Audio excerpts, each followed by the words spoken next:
ஹே viewers, welcome back. இன்றைக்கி ரிவ்யூவில் நம்ம பார்க்க போகிற திரைப்படம் என்ன அப்படின்னு பார்த்தீங்கன்னா, தியேட்டரில் ரொம்பவே சக்ஸஸ்ஃபுல்லாக ரன் ஆகிட்டு இருக்க மஞ்சுமல் பாய்ஸ். இந்த படத்தில் அப்படி என்ன ஸ்பெஷலாக இருக்குது அப்படிங்கிறத எந்தவித டைமும் வேஸ்ட் பண்ணாமல் வாங்க ரிவ்யூவில் போய் பார்க்கலாம். 2006 நடந்த ஒரு உண்மை சம்பவத்தை மையமாக கொண்டு எடுத்த திரைப்படம் தான் இது. கொச்சியில் இருக்க மஞ்சுமல் அப்படிங்கிற இடத்துல தான் இந்த திரைப்படம் ஆரம்பிக்குது. அங்கே உள்ள ஒரு கேங் ஒரு ட்ரிப் போகலாம் அப்படின்னு பிளான் பண்ணுறாங்க.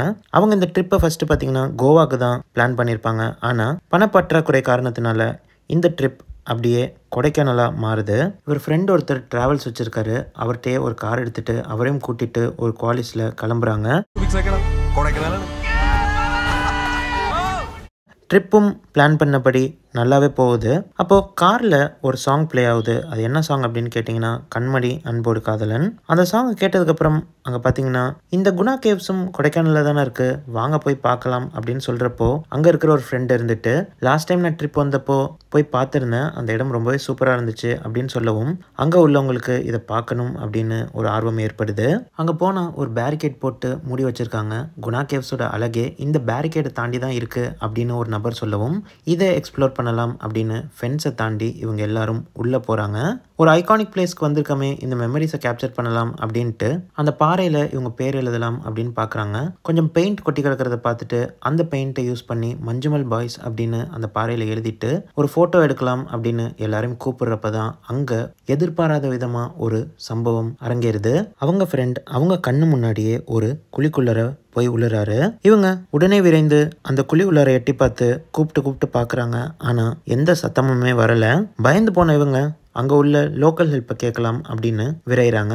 அங்கே சாப்பாடு கடை வச்சிருக்காரு ஜார்ஜ் மரியம்.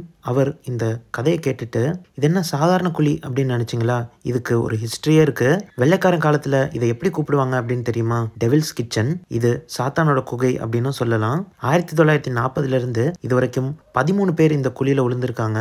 விழுந்தவங்க யாருமே இது வரைக்கும் உயிரோட தப்புன சரித்திரமே கிடையாது.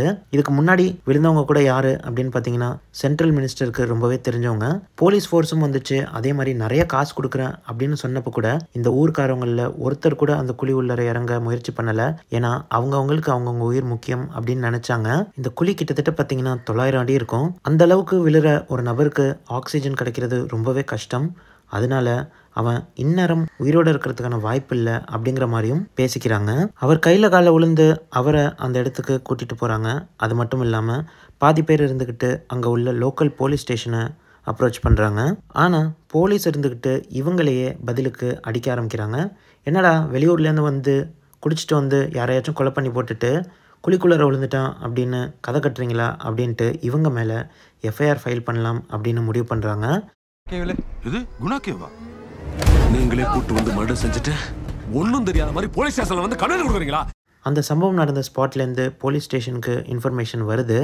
அப்போ தான் இந்த சம்பவம் உண்மை அப்படின்னு நம்பி இவங்க எல்லாரையும் கூட்டிகிட்டு அவங்களும் அந்த இடத்துக்கு போகிறாங்க. போலீஸும் இருந்துக்கிட்டு இவங்க எல்லாரையும் கன்வின்ஸ் பண்ண பார்க்குறாங்க. எல்லாரும் இந்த இடத்த விட்டு கிளம்புங்க, இங்கே நிற்கிறது ரொம்பவே ஆபத்து.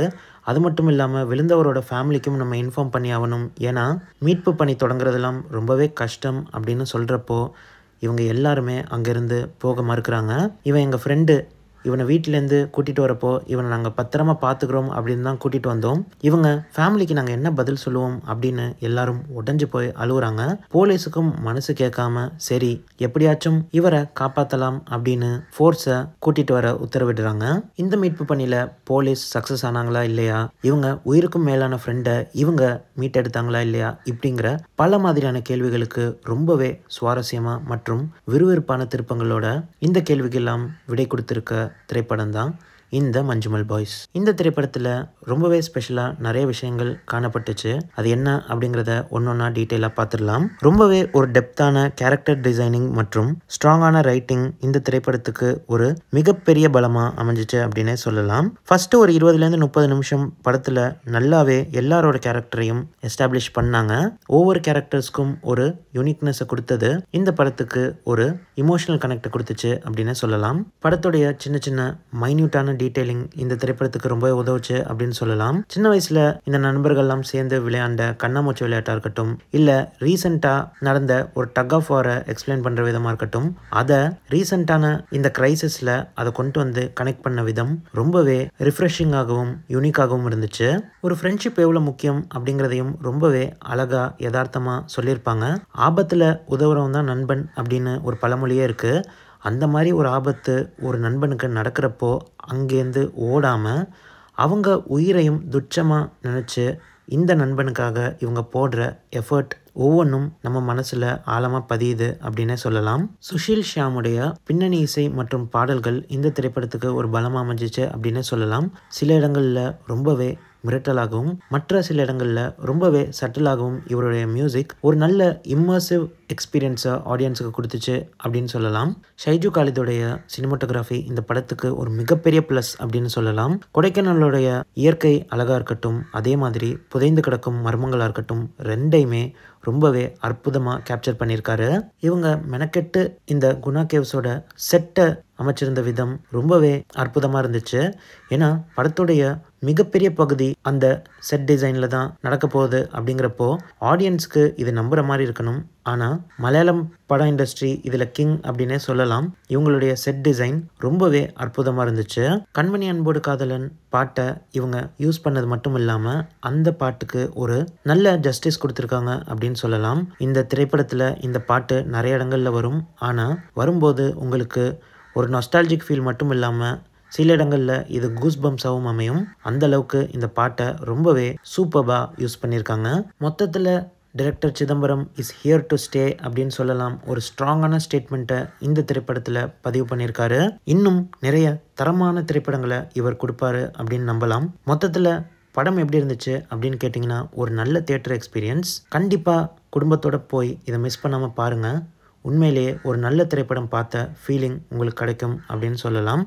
இந்த திரைப்படத்துக்கு நம்ம டக்கர் டிவியோட ஸ்கோர் என்ன அப்படின்னு பார்த்தீங்கன்னா 5 out of 5 தருவேன்.